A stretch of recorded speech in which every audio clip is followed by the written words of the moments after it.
What's up, everybody? Once again, feel free to subscribe. When I hit 1,000, it's gonna be a prize, movie-related prize, sports-related prize, probably One Piece-related prize. I don't know. We're still figuring that out. But go ahead and subscribe. Once I hit to 1,000, we'll figure that out. It's gonna be something nice, not gonna be something cheap. So feel free. I'm just saying.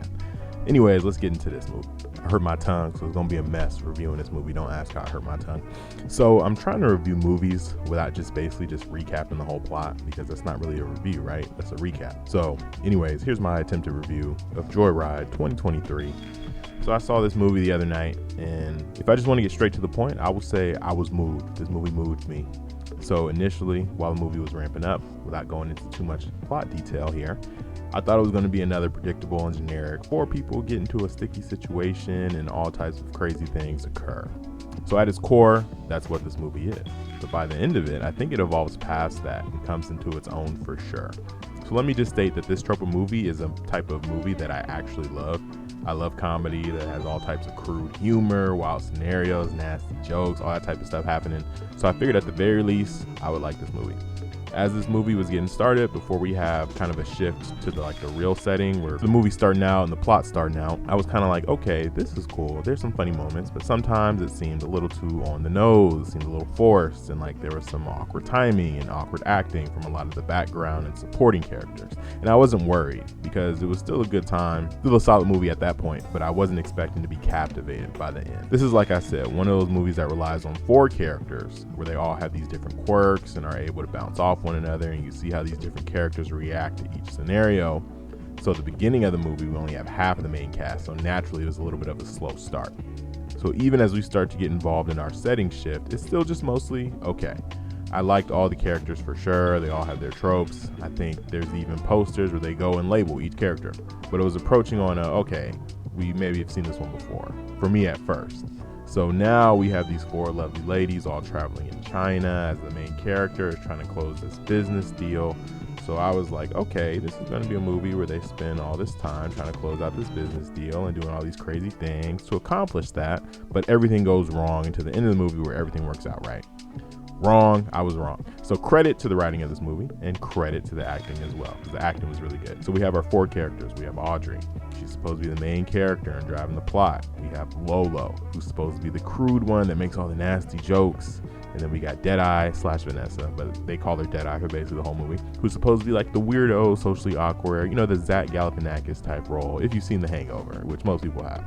And then we have Kat, who's supposed to be the uppity, I'm too good for these type of situations type character, and they clash with the rude one. So I'm sure some combination of these characters has been done before in one of the many permutations of these type of movies, but this movie does a good job in making them all likable and having them all experience their own little mini arc. You subtly see them go through their journey rather than having to be in your face to make sure you understand. I mean, outside of the main character, Audrey, because her arc is supposed to be obvious and in your face because she's the leading main character, duh. But other than that, all the other characters, they go through their own experiences and you kind of come away being like, oh wow, they actually learned something, they actually grew from this movie. This movie has a lot of heart, is basically what I'm trying to say. So where this movie shifted for me was the train scene. There's a scene, and I'm not trying to get into too much plot details again, there's a scene where they're traveling by train, and because of this specific situation they're in, basically long story short, they end up having the patented ensemble comedy drug scene here, and I thought it was hilarious. It wasn't super different, but it wasn't like the typical comedy, we start hallucinating and a visual effects team puts together some weird hallucinations. It was just some good old-fashioned comedy in my opinion.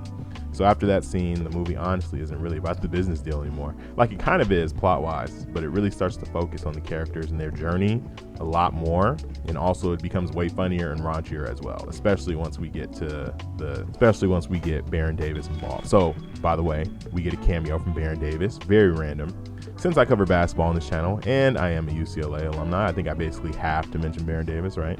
Didn't feel like a forced cameo either, because what a random player to be featured in this movie, right? But he also does a pretty good job acting. So this movie doesn't have any random cameos outside of that. It's mostly people that are actually involved with the plot. There'll be people you recognize. I recognize as an actor, but they're actually playing characters, and they usually almost always service the plot. So character-wise, I think the intention of the movie was to kind of have Lolo, who's the crude one. She was supposed to be the standout of this story, maybe. And I think they tried to write her with the best jokes and make her seem like the character that the audience could sympathize with the most. And nothing against the actress. who portrayed her. I think she did a fine job, but the acting that was done by Kat was phenomenal. Seeing her act and then the other characters act kind of showed that she's kind of just on another level here, and her acting really is appreciated, and not even just for dramatic moments. Her comedic acting was amazing here. I think the cast overall does a good job.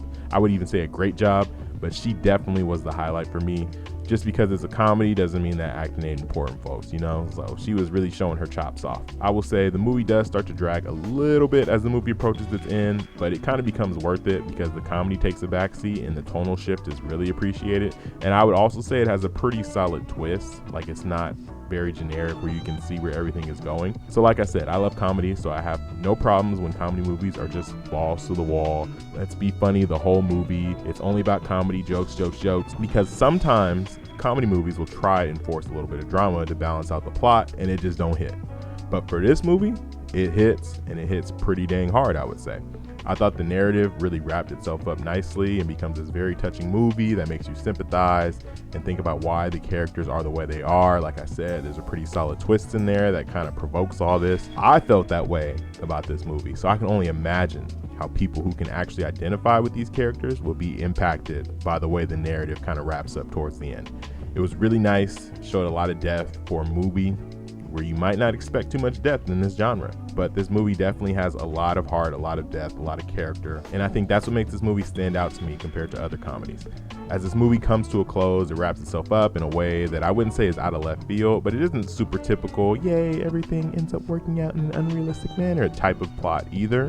It's a pretty solid balance between both, where you're happy for the characters since things ultimately do go their way, but not in a, okay, turns out everything flips itself and works out for you type of way. That's like, because that's unrealistic. That's not how real life works. So I do wish they maybe could have had some more, oh, this didn't work out, but it doesn't matter, because I thought that really would have serviced the main theme of the movie, but it's fine. I'd only hate on that aspect if I was really trying to nitpick the things that I didn't like about this movie. So my two complaints are, it takes a minute to really get funny, and the very ending could have been a bit more realistic and maybe not drag as much. But those are very minor complaints compared to what I would say is a pretty stellar movie. So this is always the hard part for me, do my little see it, stream it, or skip it little segment, and I always feel like I say see it. But you know what? After taking a couple days to think about it, I really do rock with this movie. So if someone asked me and they were like, hey, you want to see this movie again? I would for sure say yes. So I'm just going to say see it. It probably won't be in theaters hella long, but I think it's a funny watch in a world where comedies, they don't always get their flowers, you know? And I think people are really vibing with this movie. So I'm gonna say see it. I had a good time seeing this movie. You probably will too. Go with somebody. Y'all have a good time. Y'all will think it's funny. So anyways, I'm gonna keep it going. Y'all keep it going. Thank you.